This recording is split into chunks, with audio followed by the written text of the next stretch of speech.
ہم نے اتنا ضرور دیکھا ہے کہ بڑھاپا جب آ جاتا ہے تو جانے کا نام نہیں لیتا، اسی طرح جوانی جب چلی جاتی ہے تو پھر کبھی واپس نہیں آتی۔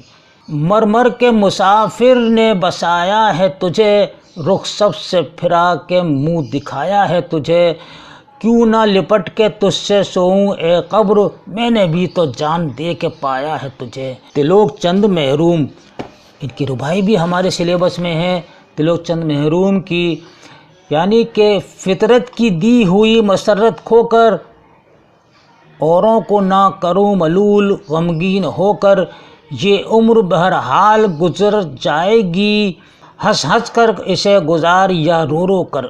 یعنی کہ مسرت کے معنی ہیں خوشی کے، ٹھیک ہے، مسرت کے معنی ہیں خوشی کے ہیں، ملول کے معنی ہیں اداس، ٹھیک ہے، ملول کے معنی ہیں اداس، رنجیدہ، غمگین، اور فطرت کے معنی ہیں دوستو قدرت یعنی کہ نیچر۔ فطرت کے معنی ہیں قدرت یا نیچر۔ دوسری ربائی، مذہب کی زباں پر ہے نکوئی کا پیام، حسن و عمل اور راست گوئی کا پیام، مذہب کے نام پر لڑائی کیسی، مذہب دیتا ہے صلح جوئی کا پیام۔ نکوئی کے معنی ہیں دوستو، نکوئی کے معنی ہیں نیکی کرنا، ٹھیک ہے نہیں، اس کے معنی نیکی کرنا، اور راست گوئی کے معنی ہیں، یہ راست گوئی ہے، اس کے معنی ہیں سچ بولنا، راست گوئی، اور صلح جوئی کے معنی ہیں باہمی میل جول اور امن سے زندگی گزارنے کی کوشش کرنا۔ اس کے معنی ہیں حسن عمل کے معنی بھی آپ یاد رکھیے کہ اچھے کام کرنا۔ فراق گورکھپوری کی، ایک حلقہ زنجیر تو زنجیر نہیں، ایک نقطۂ تصویر تو تصویر نہیں، تقدیر تو قوموں کی ہوا کرتی ہے، ایک شخص کی قسمت میں کوئی تقدیر نہیں۔ حلقے کے معنی ہیں گھیرا یعنی کہ دائرہ، حلقے کے معنی ہیں گھیرا یا دائرہ جو ہوتا ہے جس کو ہم سرکل کہتے ہیں۔ فراق گورکھپوری کی دوسری ربائی، ہر عیب سے مانا کہ جدا ہو جائے، کیا ہے اگر انسان خدا ہو جائے، شاعر کا تو بس کام یہ ہے ہر دل میں کچھ درد حیات اور سوا ہو جائے۔ عیب کے معنی ہیں خرابی یا برائی، اور حیات کے معنی ہیں دوستو زندگی، ٹھیک ہے، حیات کے معنی ہیں زندگی، اور سوا معنی زیادہ، ٹھیک ہے، سوا معنی زیادہ کے ہیں۔ خواجہ الطاف حسین کی ربائی، ٹھیک ہے، مشکل الفاظ ہیں، صنم کے معنی بت کے ہیں، آتش کے معنی آگ کے، دہری کے معنی ہیں لا مذہب۔ تو آئیے ربائی ہے، دیکھیے، ہندو نے صنم میں جلوہ پایا تیرا، آتش پہ مغاں نے راگ گایا تیرا، دہری نے کیا دہر سے تعبیر تجھے، انکار کسی نے بن نہ آیا تیرا۔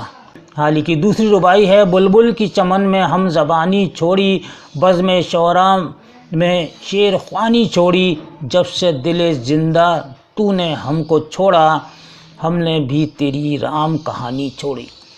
جگت موہن لال رواں، جگت موہن لال رواں کی یہ ربائی ہے کہ کیا تم سے بتائیں عمر فانی کیا تھی، بچپن کیا چیز تھا، جوانی کیا تھی، یہ گل کی مہک تھی وہ ہوا کا جھونکا، ایک موج فنا تھی زندگانی کیا تھی۔ دنیا سو طرح سے بہلاتی ہے، سامان خوشی سے روح گھبراتی ہے، اب فکر فنا نے کھول دی ہیں آنکھیں، کلف ہر بات میں نظر آتی ہے۔ یہ دوستو جگت موہن لال رواں کی ربائی ہے۔ یہاں لفظ آیا تھا کلفت، اس کے معنی رنج غم تکلیف، ٹھیک ہے، چوتھے مصرے میں آیا تھا۔ ربائی ان کی دوسری ہے رواں کی کہ یہ کیا کہ حیات جاودانی کیا ہے، پہلے دیکھو جہان فانی کیا ہے، اس فکر میں ہو کہ موت کیا شے ہے رواں، یہ بھی سمجھ کے زندگانی کیا ہے، یہ بھی سمجھ کے زندگانی کیا ہے۔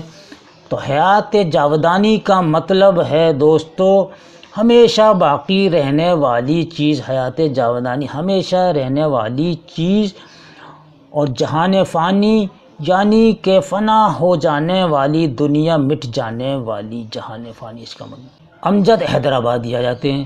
امجد حیدرآبادی کی بھی ہماری سلیبس میں رباعیاں ہیں۔ تو امجد حیدرآبادی، امجد حسین ان کا اصل نام تھا، اور امجد تخلص کہ کس برق کی ہر آن چمک رہتی ہے، کس گل کی دماغ میں مہک رہتی ہے، ٹوٹا ہے ضرور کوئی کانٹا دل میں، جب دیکھیے کچھ نہ کچھ کھٹک رہتی ہے۔ برق معنی ہیں بجلی کے، ٹھیک ہے نہیں، برق کے معنی ہیں بجلی کے، اور آن معنی وقت یا گھڑی، ٹھیک ہے نہیں، آن وقت آ گیا، گھڑی آ گئی۔ کھٹک کہتے ہیں خلش، کھٹک کے معنی ہیں خلش کے ہیں۔ دوسری رباعی ہے امجد حیدرآبادی کی کہ خالق نے جنہیں دیا ہے زر دیتے ہیں، زر کیا ہے خدا کی راہ میں گھر دیتے ہیں، اپنا سرمایہ ہے رکوع و سجدہ، سامان نہیں رکھتے ہیں سر دیتے ہیں۔ بہت عمدہ رباعی ہے۔ اور دیکھیے خالق کے معنی ہے پیدا کرنے والا، ٹھیک ہے۔ رکوع و سجدہ اس کے معنی ہیں نماز کے ارکان، یعنی کہ مراد نماز پڑھنے کے۔ امجد حیدرآبادی پہلی رباعی ہے۔ خود اپنی نگاہوں سے گرا جاتا ہوں اور قطرہ سا زمین میں سما جاتا ہوں، احباب میرے دفن کی کیوں فکر میں ہیں، میں شرم گناہ سے خود گڑا جاتا ہوں۔ احباب کے معنی ہیں، احباب جو ہے حب کی جمع ہے دوستو، یہ دیکھیے احباب، یہ حب، اس پہ نیچے زیر لگے گا، ٹھیک ہے نا، حب کی جمع ہے احباب، یعنی کہ بہت سے دوست، احباب یعنی کہ بہت سے دوست۔ دوستو یہ تھی آج کی ہماری کلاس آپ کے لیے رباعیات پر، جو ہمارے GIC کے سلیبس میں ہیں۔ یہ رباعیات آپ کے لیے بے حد کارآمد ہیں دوستو۔ ان رباعیات کو غور سے آپ پڑھیے گا اور سمجھیے گا، اور ان میں سے کوئی بھی رباعی کا شعر پوچھ سکتے ہیں کہ یہ شعر کس صنف سے ہے، تو آپ اس کو رباعی کا بتائیں گے، یا یہ رباعی کس شاعر کی لکھی ہوئی ہے تو شاعر کا نام بتائیں گے، یا امجد حیدرآبادی ہیں، فراق گورکھپوری ہیں، حالی ہیں، یا روا ہیں، جو بھی ہیں اس میں سے آپ کو صحیح ٹک کرنا ہوگا۔ تو اس کے ساتھ ہی اگلے ٹاپک تک کے لیے مجھے اجازت دیجیے، اللہ حافظ۔